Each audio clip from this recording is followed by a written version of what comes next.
예, 오늘 함께 보실 하나님의 말씀은 창세기입니다. 구약 창세기 47장 9절 말씀.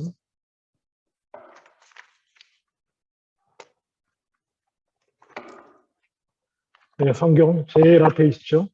창세기 47장 9절 말씀. 예, 한 절만 읽습니다.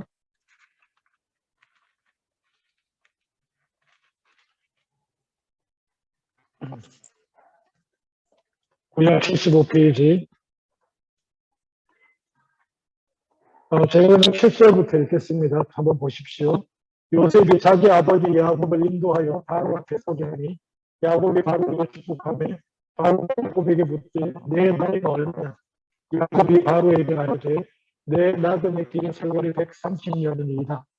내 나이가 얼마 못 되니 이 조상 나그네 길의 연주에 밀치지 못하나 험악한 세월을 보내는 나이다 하고 야곱이 바로에게 축복하고 그 앞에서 나오니라. 아멘. 예, 지난주에 이어서 제가 참 좋아하는 본문들, 창세기, 또 지난주는 전도서, 오늘은 또 창세기 말씀 가지고 한번 다시 나누고자 합니다.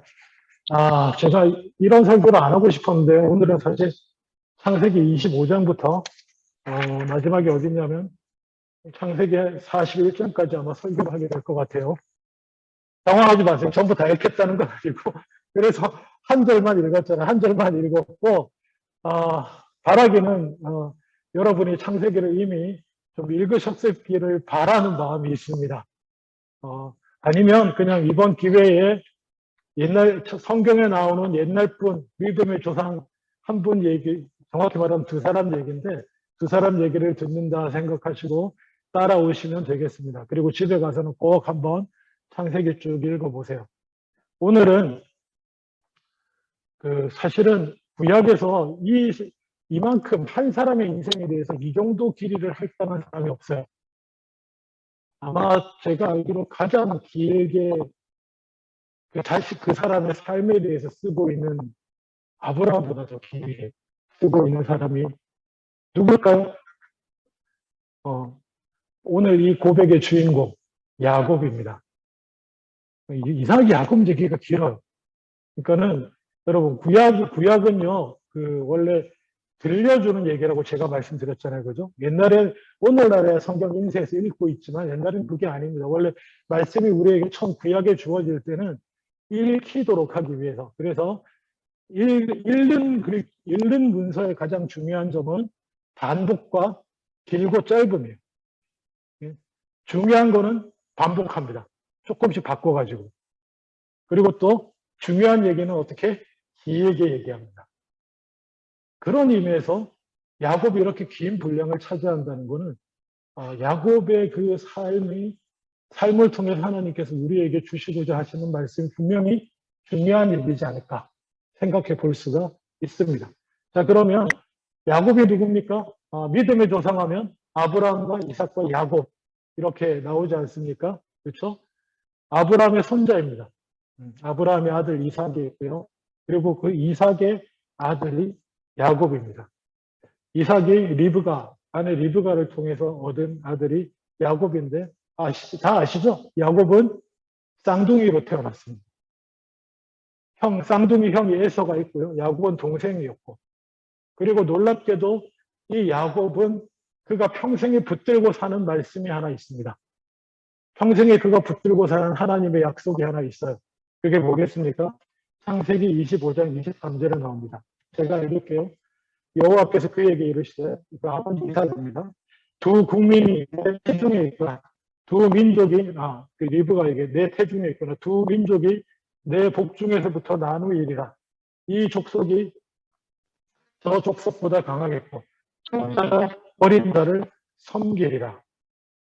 는 말씀을 받아요. 엄마 아빠가 이삭과 리브가가 그 태중에 쌍둥이가 들어있는데 뱃속에서 난리를 치니까 이게 무슨 일인가 하나님을 기도했을 거 아니에요. 기도했더니 하나님이 주시는 메시지가 이거였습니다. 큰 자가 어린 자를 섬기게 될 것이다. 그리고 태어난 아이를 보니까 어떻게 해요? 뒤에 나온 놈이 형의 발꿈치를 잡고 따라 나오고 있어요. 이 놀라운 얘기를 부모님이 아니면 적어도 엄마가 야곱한테 했을까요? 안 했을까요? 여기 어머니 안 하시겠어요? 하나님이 하지 말라고도 말씀 안 하셨는데 했을 겁니다. 이런 일이 있었단다. 마음에 품어두고 있다가 좀 컸을 때 아마 얘기했을 거고 그 얘기 하나님의 말씀을 어머니를 통해 들었을 때 야곱의 인생을 붙드는 말씀 뭐가 됐을 것 같습니까? 이거예요. 큰 자가 어린 자를 섬기리라고 했다. 자기가 어린 자잖아. 큰 자가 누구예요? 형 예사잖아. 여러분 어릴 때 만약에 이런 말씀을 들었다고 한다면 그 다음에 어떤 생각을 하고 살 것 같습니까? 야곱은 어떻게 살았습니까? 그래, 큰 자가 어린 자를 섬긴다. 내가 동생인데 어떻게 해야 하나님이 내게 주신 약속대로 큰 자가 어린 자를 섬기게 될까? 막 머리를 굴려요. 그리고 또 스타일을 보아하니 성경이 기록하기를 에서는 활달하게 밖으로 쫓아다니며 힘도 좋고 사냥하고 막 이러는 사람인데 이삭은 늘 어머니와 함께 천막에 주로 남아서 어머니 곁에서 집안일을 도왔는지 하고 어머니랑 되게 친해요. 성경 얘기예요. 성경 얘기. 그래서 우리가 잘 아는 유명한 얘기가 있지 않습니까? 아버지는 이 큰아들 예서를 조금 더 좋아했어요. 왜? 남자답게 활달하게 쫓아다니고 사냥도 해오고 막 이러니까 좋아했던 마음이 성경에 있었다고 성경이 기록하고 있습니다. 읽으면서 찾아보세요. 제 얘기가 아니고 성경이 기록하고 있어요. 그랬다고. 그래서 우리가 잘 아는 대로 놀라운 팥죽 사건은 다 아시죠? 그죠? 드디어 때가 왔다. 기다리고 있었습니다. 이게 팥죽 사건이 갑자기 연출되지 않을 거예요. 뭔가 야곱은 계속해서 생각하고 있었는데 그 부분에서 형이 어느 날 사냥 갔다가 배고파서 들어왔고 자기는 먹을 게 있어요. 제가 볼 때 아주 진지한 대화는 아니었을 걸로 생각합니다. 팥죽을 달라 그러니까 놀랍게도 장자의 정분을 달라 그래요. 형이 장자, 우리 뭐 한 5분 차이도 안 나는데 형이 장자인데 형 장자를 또 나한테 양보하면 내가 팥죽 줄게. 이랬더니 그렇게 됐어요. 그게 뭐가 중요하냐? 예서는 그렇게 생각하고 팥죽을 먹었는데 여러분 이게 합법적인 일일까요? 아닐까요? 팥죽을 주고 형의 장자권을 산다. 이게 말이 되는 얘기일까요? 아닐까요? 말이 안 되는 얘기입니다. 이게 만약에 말이 되는 얘기였으면 나중에 야곱이 이삭을 속일 필요가 있나요? 없나요? 이삭을 속일 필요가 없어. 아버지가 마지막에 축복하러 갈 때 자기가 에서인 것처럼 꾸미고 막 이럴 필요가 없다고요. 아버지한테 가서 당당하게 형 에서가 장자권을 가벼이 여겨서 저한테 팥죽 한 그릇에서 저한테 선생님을 팔았습니다. 그래서 아버지 장자로서 축복권은 제 겁니다. 이렇게 하면 얘기 그렇잖아요. 근데 이게 말이 안 되는 얘기를 알고 있었기 때문에 그래서 성경도 그래서 팔았기 때문에 이삭이 장자권을 갖게 됐다 이런 얘기 한마디도 안 합니다. 팥죽 사건에서 성경은 딱 한마디 하는데 뭐라고 하냐면 에서는 장자권을 가볍게 여겼다. 에서는 장자권을 가볍게 여겼다라는 게 장자권을 무시했다 이런 의미가 아니고 하여튼 가볍게 여겼어요. 그것밖에 없어요. 야곱이 그래서 장자권을 얻게 됐다 이런 얘기 전혀 언급도 없고 그 이후로 정말 장자의 권리를 받으러 가야 될 때 이삭은 거짓말을 해요. 거짓말을 말하면서 갈 수밖에 없게 돼요. 그래서 창세기 27장 19절에 보면 딱 가서 형 에서처럼 꾸미고 가서 가만 앉아 있었던 것도 아니에요. 야곱이 아버지에게 대답하되 나는 아버지의 맏아들 에서입니다. 자기 입으로 아버지 앞에서 앞을 잘 못 보는 아버지 앞에서 형인 척하고 똑같은 거지만 가만히 있었던 것도 아니고 당당하게 저 에서입니다 아버지. 이렇게 거짓말을 하는 사람이에요. 예, 그러고 나서 난리 난 거 여러분 아시잖아요. 그죠? 이 소식을 나중에 형 에서가 듣고는 에서는 장자권이 귀하다고 생각 안 한 게 아니에요. 귀하기 때문에 분노하는 거예요. 감히 장자로서의 축복권을 그 팥죽 한 그릇에 그때 그랬다고 네가 속여서 이렇게 되는 거예요. 그러니까 가볍게 여겼다는 게 좀 다른 의미예요. 야곱하고 동생하고 막 얘기하면서 배고프다 팥죽 형 장자권 넘겨 나한테 이럴 때 그런 느낌으로 이해하는 게 낫습니다. 안 그러면 예서가 뭐 그거 뭐라고 참 별난 놈이네 이랬을 텐데 그렇게 안 하고 야곱을 죽이려고 할 정도로 미워했어요. 장자권이 자기 것이고 그게 귀하다는 거 에서는 알고 있었어요. 그래서 이 상황을 사실 이걸 또 옆에서 꾸미게 도와준 사람이 누굽니까? 어머니 리브가요. 리브가랑 이삭이랑 성격이 좀 비슷한 것 같아요. 그렇게 막 도와주고 또 이 사건도 미리 그 에서가 분노한 것도 미리 캐치해가지고 또 어떻게 야곱 보고 도망가게 하는데 그것도 아주 좋은 핑계를 만들어가지고 이삭한테 가서 같은 우리 친척 중에 며느리 얻어야 되지 않겠습니까? 이래가지고 허가를 남편 이사로부터 허락을 받고 사실은 도망인데 마치 다르게 가는 것 같이 외삼촌 집으로 가게 해요. 그리고 놀랍게도 여러분 리브가에 대해서 성경은 더 이상 별말하지 않습니다. 뭐 사라의 마지막이나 이럴 때는 많은 얘기들 하고 심지어 레아와 라헬의 마지막에 대해서도 성경은 잘 기록하고 있는데 리브가는 거의 지워지다시피 해요. 아마 이 사건 때문이지 않을까 싶습니다. 하여간 그렇게 해서 너무나 잘 아는 대로 가죠. 도망가는데 참 감사한 것은 그렇게 형과 원수가 돼서 누구 때문에 형이 장자권을 가볍게 여겼기 때문에 그런 거 아니냐 뭐 형 잘못도 있어 이렇게 말할 수도 있지만 아버지 앞에 가서 거짓말한 거 어떡할까요? 자기 잘못이죠. 그래서 도망가고 있는데 감사하게도 창세기 28장에 보면 도망가다가 잠들었는데 하나님께서 나타나셔서 약속의 말씀을 또 한 번 주세요.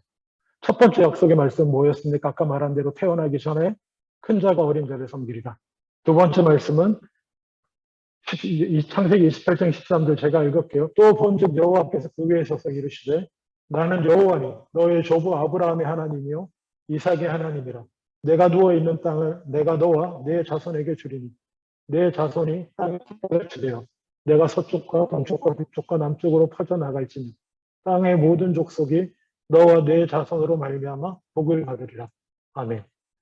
이거 누구한테 주신 거예요? 사실 이 축복? 아브라함에게 처음 주신 거예요. 그게 이제 야곱에게 왔다는 거예요. 에서가 아니고 야곱에게 온 거예요. 그래서 하나님의 말씀은 실현되고 있어요. 하나님의 말씀은 실현되고 있고 그리고 그렇게 해서 예산촌 집에 가가지고 이제 결혼하게 됩니다. 여자를 만나게 되는데 거기서 창세기 29장 16절에 보면 그 외삼촌 라반에게 딸이 둘이 있어요. 두 딸이 있으니 언니의 이름은 레아, 아우의 이름은 라헬이다. 레아는 시력이 약하고 라헬은 곱고 아리따우니 야곱이 라헬을 더 사랑함으로 대답하되 내가 외삼촌의 작은 딸 라헬을 위하여 외삼촌에게 7년을 섬기리다. 여러분 레아와 라헬이 있었는데 야곱은 라헬을 선택해요. 야곱이 라헬을 선택한 이유가 무엇입니까? 방금 제가 읽어드렸잖아요. 라헬을 선택한 이유가. 레아를 선택하지 않은 이유가 뭐예요? 이 성경의 번역이 옛날 게 더 좋았어요, 차라리. 옛날 번역에는 레아는 안력이 부족하고 이렇게 했거든요. 지금은 아예 딱 시력이 약한 이렇게 적어놨어요. 시력이 약한데 왜? 너니 안경 쓰면 안 되나? 시력이 약하고 라헬은 아리따웠다.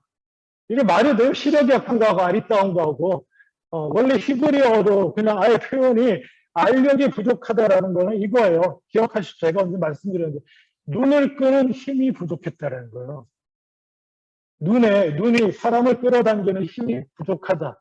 눈의 힘이 부족하다. 시력이 나쁘다는 얘기가 아니에요. 그러니까 레아는 못생겼다고 표현하지 않고 라헬은 아리따운데 레아는 좀 사람 눈을 끌어당기는 힘이 부족한 거예요. 시력이 나쁜 게 아니고 이거를 더 나쁘게 번역을 했어요. 시력이 약하다. 그냥 알력이 부족하다 정도면 약간의 해석의 여지를 남겨두는 원문에 가까운 번역이 됐을 텐데 하여간에 자, 라헬을 선택한 이유는 예뻐서, 눈에 확 들어와가지고 예뻐서. 참 예나 지금이나 남자들, 그죠? 근데 여러분, 저 여기서 혹시 하나님의 뜻을 물어본다고 하면, 레아가 제 아내입니까? 라헬이 원래 제 아내가 되어야 됩니까? 라고 하나님의 뜻을 물어본다고 한다면, 하나님은 누구라고 말씀해 주셨을 것 같나요? 성경을 근거로 얘기하셔야 돼요. 저는 레아라고 봅니다. 레아. 일단은 결국 레아가 어떻게 해요? 결혼하게 되죠. 결혼하게 되고, 그리고 또 야곱을 이렇게 결혼시켜가지고 자녀를 얻어서 민족을 이루고 해서 결국 하나님이 이루시고자 하시는 목표가 뭐예요? 야곱을 축복해가지고 이루시고자 하는 이유가 그 택하심을 통해서 누가 와야 돼요? 예수 그리스도가 이 땅에 오시는 거죠. 구세주가. 세상을 구원할 하나님의 나라가 이루어지고 일단 이스라엘을 통해서, 물론 이스라엘이 실패해도 그걸 통해서 예수 그리스도가 태어나는 게 목표예요. 그 하나님의 섭리는 그렇게 흘러갈 때, 자, 예수님이 라헬 쪽에서 태어날까요? 레아 쪽에서 태어날까요? 레아에게서 난 유다의 자손이 다윗이고 거기서 예수가 나옵니다. 그래서 하나님은 하나님의 결정에는 레아가 있었을 거예요. 거기다 더하여서 레아가 계속 야곱이 그렇잖아요. 레아가 사랑받지 못하니까 31절에 29장 31절 여호와께서 레아가 사랑받지 못함을 보시고 그의 태를 여셨으나 라헬은 자녀가 없었더라. 레아를 돌보세요.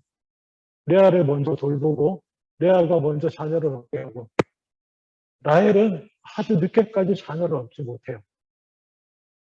그러니까 하나님의 뜻 뭐예요?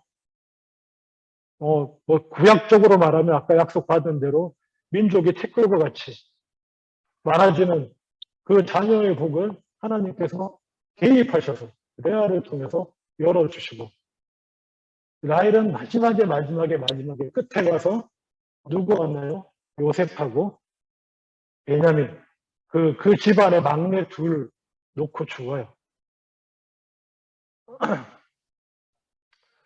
하여튼 야곱은 그런 선택을 했던 사람이에요. 그렇게 결혼하고 또 살다가 이제는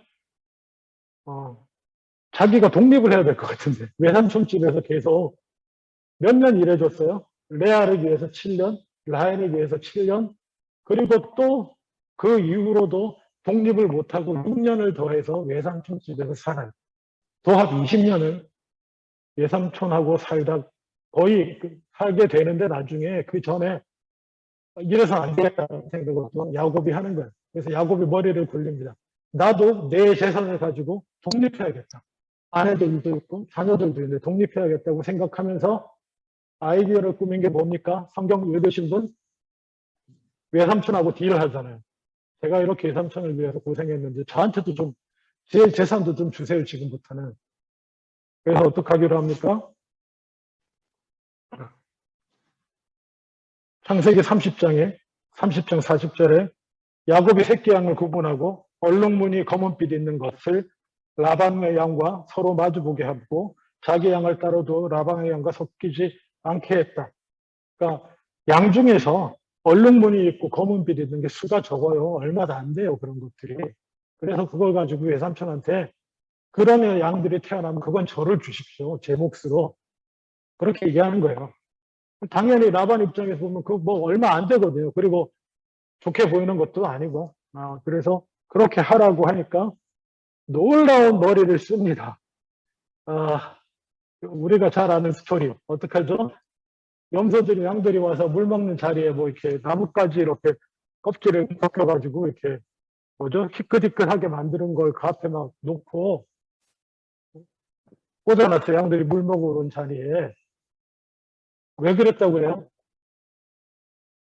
얼룩덜룩하게 만든 나뭇가지를 보고 그 앞에서 양들이 이렇게 서로 교접을 하면 임신을 하게 되면 얼룩덜룩한 무늬를 가진 새끼가 태어난다고 생각을 하고 머리를 써가지고 그렇게 한 거예요.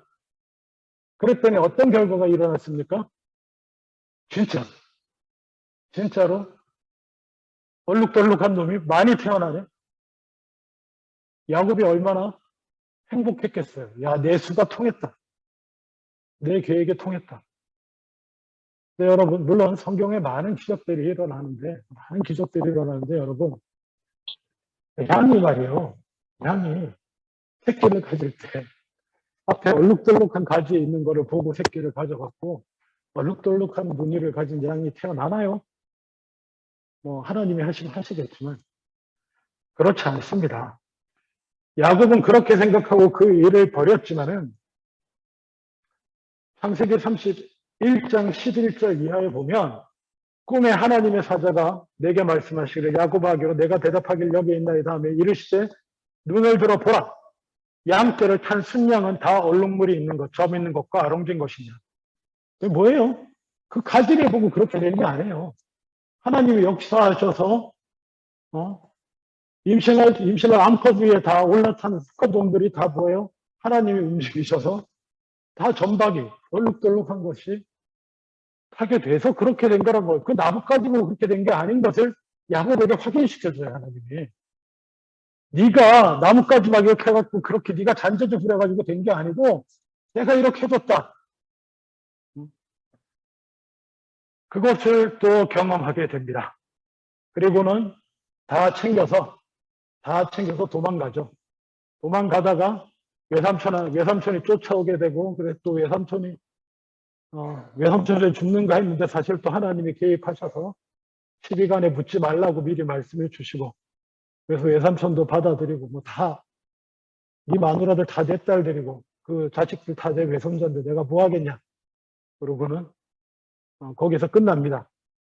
거기서 끝나고 돌아가는 이제 큰 산이 하나 남았죠. 큰 산이 누구니까 이제 고향에 가야 되는데 고향에 누가 있어요? 형 예서가 있습니다. 야복이라는 강을 건너서 북쪽에서부터 이렇게 하란에서 내려오다가 동쪽 지역에 바로 북쪽쯤에 흐르는 강이 야복강이거든요. 그 강을 건너 들어오면 거기가 하나님이 약속의 땅으로 그때부터 가나안 영역이 이제 그 강을 건너야 되는데 소문을 들어보면 다 생각하고 말씀드리면 다 아는 얘기니까 소문을 들으니까 뭐예요? 먼저 정착군을 보내서 보니까 형에서가 400명을 이끌고 자기가 기른 무리 거의 형이 한 족장이 되어 있는 거예요 지금 400명을 이끌고 온다는 거예요. 무섭겠습니까? 안 무섭겠습니까? 무섭잖아요. 무서워서 또 그 고민하는 가운데 머리를 씁니다. 어떻게 머리를 쓰나요? 선물을 먼저 보내고 또 인간이 참 야곱의 인성이 드러나는 게 선물을 먼저 보내고 그 다음에 누굴 보내냐면 자기가 덜 사랑하는 레아와 그 레아의 자손들 먼저 보내고 자기가 제일 아끼는 라헬과 그 아들들 제일 마지막에 보냅니다. 그리고 자기 안 넘어가요. 자기는 안 넘어갑니다. 이거 지금 뭐 하자는 거예요?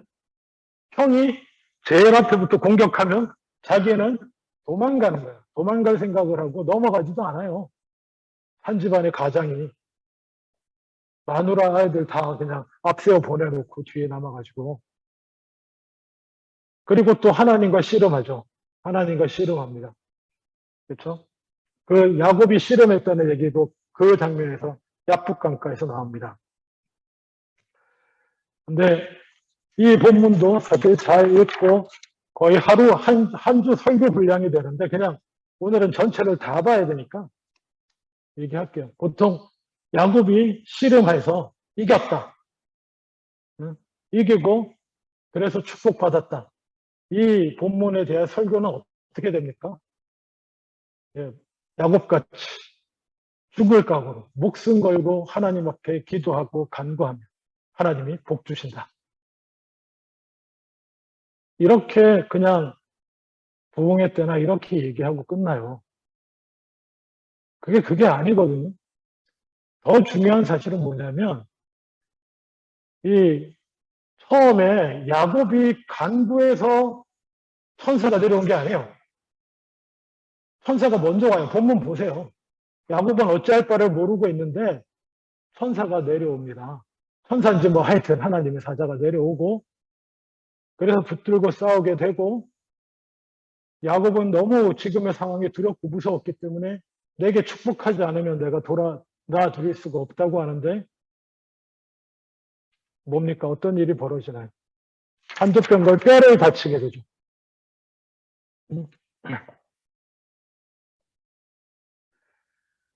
창세기 32장 24절, 야곱은 홀로 남았더니 어떤 사람이 그날에 사람이 날이 새도록 야곱과 씨름하다가 허벅지 관절을 치매 야곱의 허벅지 관절이 그 사람과 씨름할 때에 어긋났더라. 야곱은 허벅지 관절이 여기가 어긋나게 되고, 그리고 성경의 기록 뒤에 찾아보세요. 그때부터 절개됩니다. 절개됐다는 건 무슨 얘기예요? 뛸 수가 없게 돼요. 야곱은 지금 도망가려고 뒤에 있었는데 말도 잘 타기 힘들고 제대로 달리지도 못하는 신세가 되고 맙니다. 하나님이 그렇게 하신 거예요.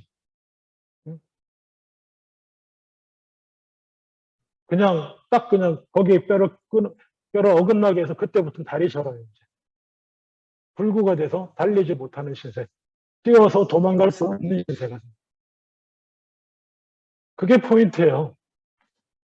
그리고 사실은 그 이전에 그 천사를, 그 사람을 만나서 야곱과 씨름하게 하시기 전에 32장 1절에 보면 하나님의 사자들이 그 눈앞에 야곱을 만나줘요. 야곱이 길을 가는데 하나님의 사자들이 그를 만난지라 야곱이 그들을 볼 때 이르기를 이는 하나님의 군대라 하고 그 땅 이름을 마하나임이라 하였다. 하나님의 군대를 만나요. 형 예서를 만나기 전에. 하나님이 왜 이렇게 하셨겠어요?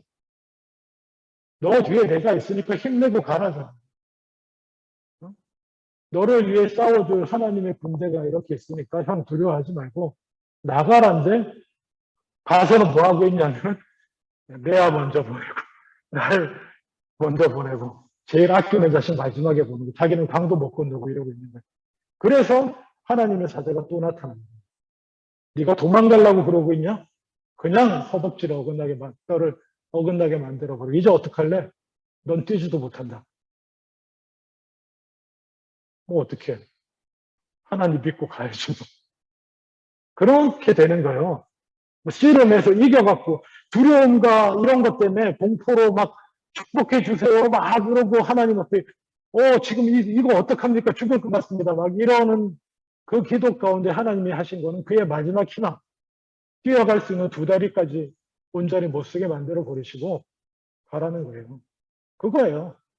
열심히 기도해서 기도로 이겨서 축복받았다가 아니고, 물론 축복은 축복이지만 다른 의미의 축복이. 하여튼 그렇게 가고 갔더니 놀랍게도 형이 맞이해주죠. 형이 맞이해주고 뭐 그렇게 이야기가 이어져 나갑니다. 그리고 돌아가서 근데 야곱의 고난이 끝나지가 않죠. 딸 딥나가 안 좋은 일을 폭행을 당하게 되고, 시몬과 레이가 그 오빠들 둘이가 분개해가지고 어떻게 잘 처리하기로 했는데 또 할례 받으면 결혼시켜주겠다 해갖고 다 죽여버리고 막 거기서 도망가게. 하여튼 환란이 일들이 일어나는데, 그 모든 상황이 끝나고 나서 요셉이 죽은 줄 알았던 요셉이 총리가 된 이집트에 가서 인사해야 될 거 아니에요. 아들이 총리인데 아버지가 왔으니까 인사시켜서 이렇게 그 앞에 가갖고 하는 말이 이거예요. 자기 인생을 돌아보면서 하는 말이, 오래 살았는데 험한 인생을 살았다. 자기 인생은 참 험난한 인생을 살았다. 이 험악함이라는 단어가 라라고 하는 단어인데요. 영어로 굳이 번역하자면 여러 가지 의미가 있지만 evil, bad, unpleased, unhappy, 안 좋은 거 다 들어가 있어요. 의미가 그래요. 라라고 하는 의미입니다. 험악함이라고 번역된.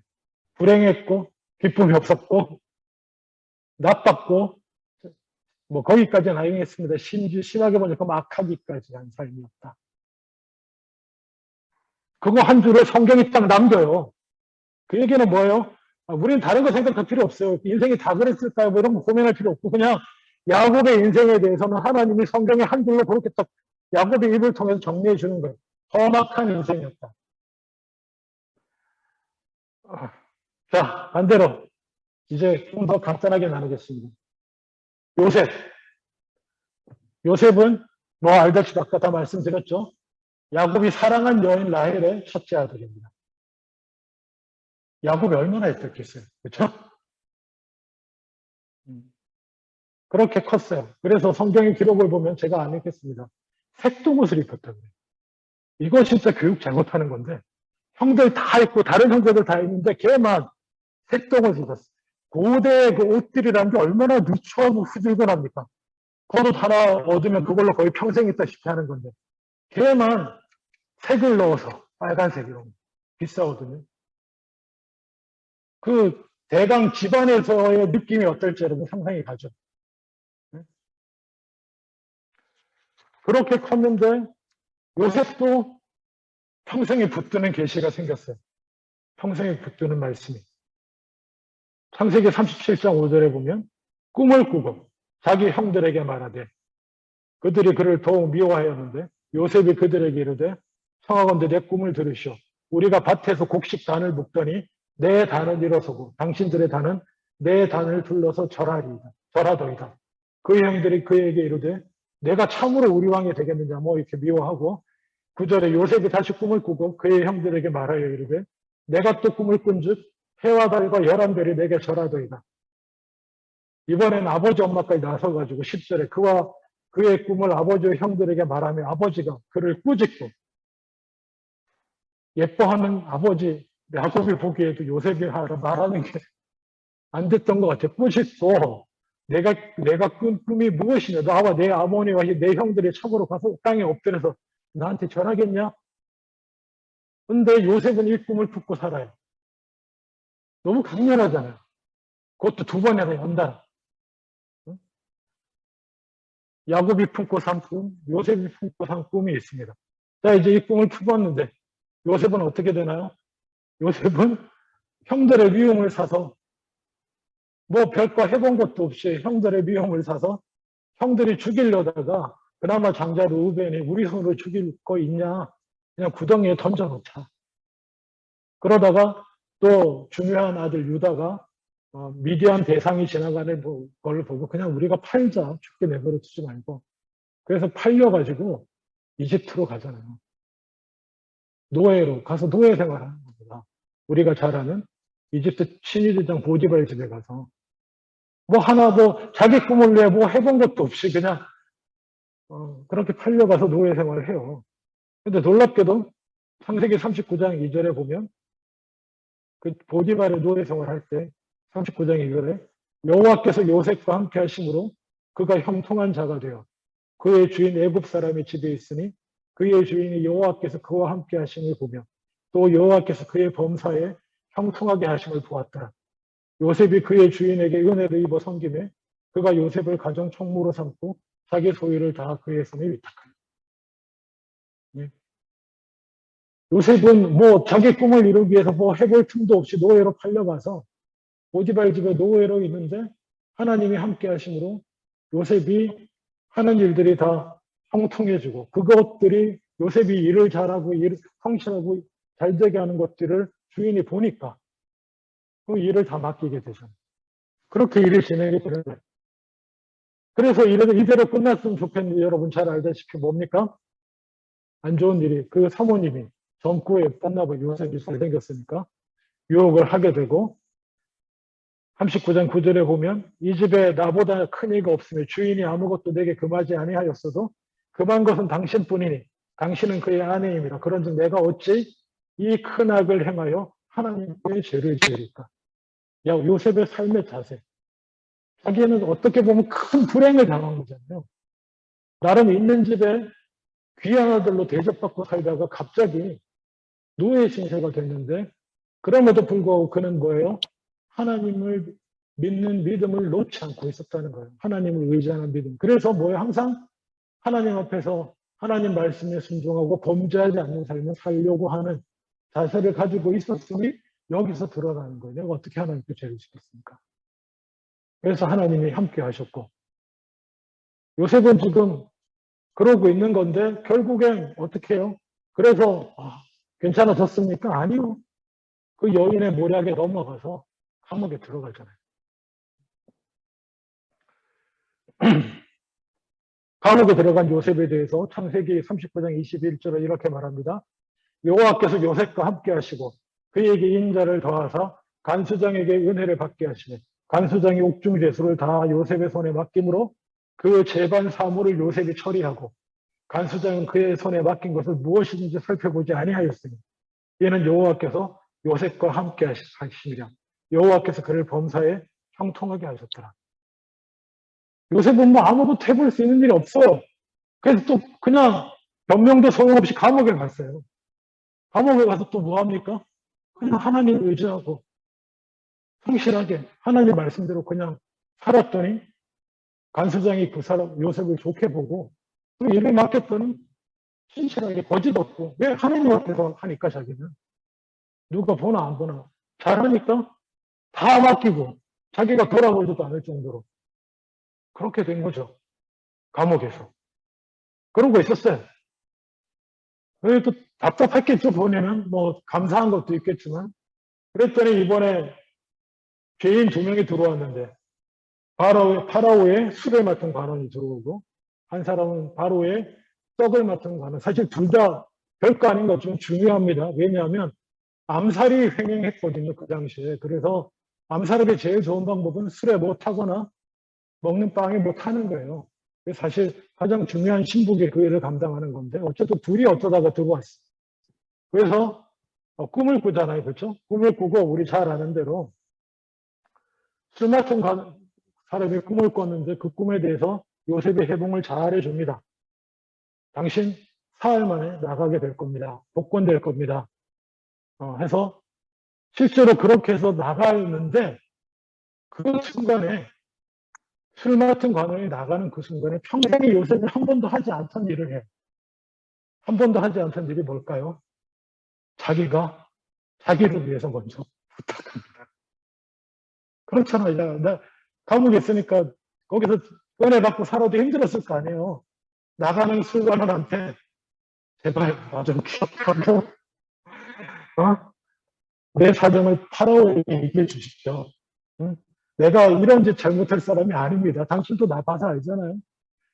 일생의 처음이자 마지막 부탁을 자기를 위한 부탁을 술관원에게 정말 조심스럽게 했을 것 같아요. 저는 요셉이 이해가 돼요. 제가 약간 그런 스타일이어가지고 처음으로 그냥 술관원 붙잡고 나 좀 꺼내달라고 바로한테 얘기해요. 어떻게 됩니까?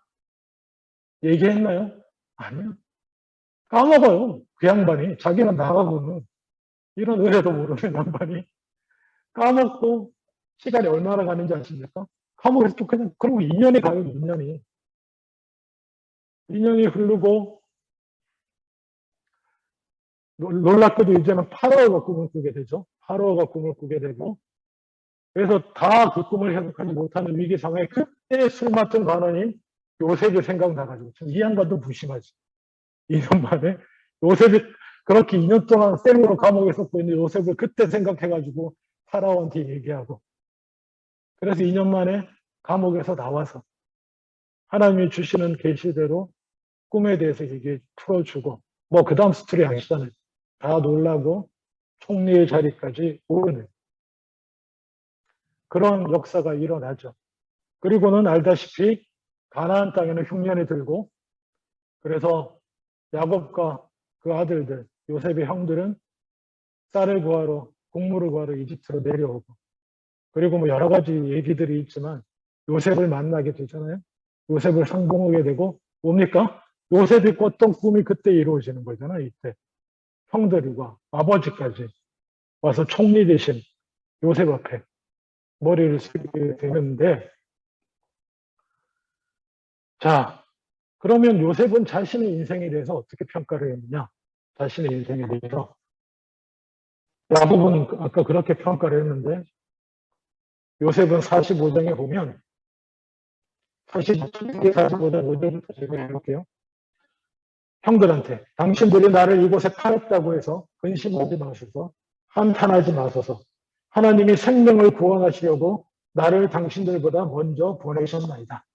이 땅에 2년 동안 흉년이 들었으나 바꿔고 취소도 못할지라 하나님이 큰 구원으로 당신들의 생명을 보존하고 당신들의 후손을 세상에 두시려 나를 당신들보다 먼저 보내셨나니 그런즉 나를 이리로 보낸 이는 당신들이 아니요 하나님이시라. 하나님이 나를 바로에게 아버지로 삼으시고 그 온 집의 주로 삼으시며 애굽 온 땅의 통치자로 삼으십니다. 형님들 당신이 보낸 거 아닙니다. 하나님이 그의 섭리 계획을 이루시려고 나를 먼저 이렇게 보내십니다. 그렇게 고백하고 끝나요. 자, 두 사람을 살펴봤습니다. 두 사람 인생을 살펴보자니 참 시간이 많이 가죠. 야곱하고 요셉의 인생인데 딱 대조되는 부분 아시겠죠? 야곱은 하나님의 하고 말씀이 있어요. 그 말씀을 붙들고 그걸 이루려고 살아요. 자기가. 응? 어떻게 이게 이루어질까? 어떻게 이걸 빨리 이루어질까? 막 그러고 살아요. 그래서 막 머리도 쓰고 계획도 쓰고 하는데 그래서 자기가 해서 막 한 거 되는 것 같은데 막 하지만 사실 그 영서권도 그렇고 꿈에 다 이렇게 보면 다 뭐예요? 하나님이 준비하시고 해가시고 막 그렇게 하셔갖고 온 거잖아요. 아니 그냥 진지하게 한번 생각해 보죠. 그냥 에서를 야곱이 굳이 속였어야 했을까요? 아버지 이삭을 야곱이 굳이 속였어야 했나요? 그렇게 해서 축복 안 받았으면 하나님의 말씀이 실현이 안 됐을까요? 야곱이 이삭을 속이고 장자권 축복을 받아냈기 때문에 야곱을 통해서 하나님의 뜻이 이루어졌나요? 아니요. 그런 게 어딨어. 아버지를 속이고 거짓말하는 거를 통해서 하나님이 이루실 리가 없죠. 그럼에도 불구하고 하나님이 자신에게 야곱에게 약속한 얘기이기 때문에 야곱을 그 거짓말과 그런 실수들 가운데서 은혜로 끄집어내서 이끌고 가신 거지. 그가 그렇게 거짓말하고 해서 그게 된 게 아니에요. 오해하시면 안 되죠. 그럼에도 불구하고 은혜의 하나님이 그에게 주신 약속을 이루어 주신 거죠. 그래서 인생이 험하게 보이는 겁니다. 그래서 야곱은 나름 열심히 살았음에도 자기는 막 열심히 살았음에도 고백할 거는 험한 인생인 거예요. 왜? 자기가 이를 꼬이게 만들고 살았으니까. 근데 열심히 산 야곱을 꼭 나쁘다고만 말할 수 없습니다. 야곱은 그렇게 살 수밖에 없었어요. 여기서 우리가 오해하시면 안 되는 게 야곱처럼 살지 말아야지. 그게 결론이 아니에요. 야곱은 그렇게 살 수밖에 없는 삶을 살았는데 그럼에도 불구하고 하나님의 약속은 이루어집니다. 야곱을 통해서 이루어진 일이 이루어졌어요. 아멘? 다만 야곱이 좀 피곤했어요. 야곱의 인생이 좀 피곤했을 뿐이야. 반면에 요셉은 꿈을 꿨어요. 그럼 내가 저 형들과 아버지가 나의 발밑에 무릎 꿇게 해야지. 이러고 뭐 한 게 있나요, 없나요? 한 것도 없고 할 수도 없었어요. 형들에게 미움받고 죽을 뻔했다가 팔려서 그냥 노예로 갔고 노예 상황에 살 수 있는 게 뭐가 있겠어요? 그냥 하나님 믿고 그 자리에서 그냥 하나님 말씀 지키며 사는 것밖에 없어요. 노예일 때 그냥 하나님 말씀 어긋나지 않는 삶, 하나님 앞에 비춰서 범죄하지 않는 삶, 성실한 삶, 그냥 그렇게 살아갈 수밖에 없었고 그렇게 살았더니 하나님이 은혜를 주셔서 좀 이렇게 편안해지나 했더니 또 덜커덕 사건이 일어나고 나쁜 사람 통해서 억울하게 덜커덕 감옥에 가고 또 뭐 어떻게 해 거기서 감옥에서 길이 없잖아. 그냥 또 기도하고 하나님을 의지하고 범죄하지 않고 살겠습니다. 그리고 또 열심히 살았더니 감옥에서도 조금, 비록 바깥은 아니지만 감옥에서도 좀 인정받고 아이고 좀 편해지려나. 어? 그래서 있다가 술 마신 관원권이 생기고 야, 아무리 그래도 나 좀 나가야겠다. 지금 하나님. 저 너무 힘듭니다. 좀 나가. 그래서 그냥 평소에 안 하던 술관원한테 막 부탁하고 나 좀 기억해 주세요. 바로한테 얘기 좀 해주세요. 되겠지. 되나요? 2년이 그냥 가잖아, 또 거기서. 2년이 가고, 그리고 또 파로가 꿈을 꾸게 되고 하나님 섭리가 오는데 그렇게 나오잖아요. 어떤 사람은 요셉 같은 인생을 살게 될 수 있습니다. 그래도 중요한 것은 뭐예요? 요셉 같은 삶을 살아도 그를 통해서 하나님의 섭리는 이루어지고요. 그리고 요셉이 조금 긍정적일 수 있는 이유는 그냥 어떤 상황과 힘든 가운데서도 그냥 하나님의 말씀에 하나님 앞에 범죄하지 않고 성실하게 하나님을 의지하고 살아가려고 했더니 하나님이 자기 일을 이루시더라. 나를 통해서. 그러니까 그걸 깨닫고 나니까 뭐예요? 형이 원망스럽지 않은 거예요, 형들이. 자기를 죽이려고 했던 형들이 전혀 원망스럽지 않게 되는 것입니다. 그렇다고 해서 뭐 야곱이 감사가 없었겠어요? 말년에 막 다 죽은 줄 알고 그랬더니 자기가 그렇게 예뻐했던 아들이 세계 최강대국의 총리가 돼 있잖아요.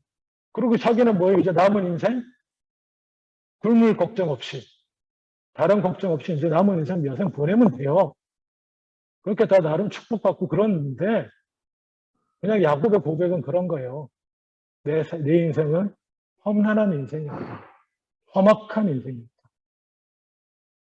요셉은 요셉도 힘들고 어려운 고난 똑같이 겪었지만 내 삶은 하나님이 섭리하신 거고 하나님이 다 그의 계획을 위해서 나를 이렇게 하신 거다. 여러분이 야곱적인 삶을 사시게 될지 아니면 살아오셨는지 아니면 요셉적인 삶을 사시게 될지 살아가시게 오셨는지 잘 모르겠습니다만은 한 가지 분명한 사실은 하나님은 살아계시고 하나님은 어떤 삶을 살든 내 삶을 통해서 그의 뜻을 이루시는 줄로 믿습니다. 하나님의 말씀을 믿고 의지하고 살아가는 사람들을 통해서 기도하겠습니다. 아버지 하나님, 야곱과 요셉의 인생을 살펴보았습니다. 어떤 인생을 살아가게 되는지 또 어떤 인생을 살아오셨는지 모르겠지만 우리가 한 가지 반드시 놓치지 말아야 될 것은 하나님을 믿고 의지하고 그 약속을 붙들고 가는 사람에게는 하나님의 은혜로 그 삶을 통해서 하나님이 이루시고자 하셨던 바가 더 큰 하나님의 나라를 위해서 이루시고자 하셨던 바를 하나님은 반드시 이루신다는 사실을 믿고 감사하고 흔들리지 말고 살아가는 우리들 다 되게 하여 주시옵소서. 감사드리고 예수님 이름으로 기도합니다. 아멘.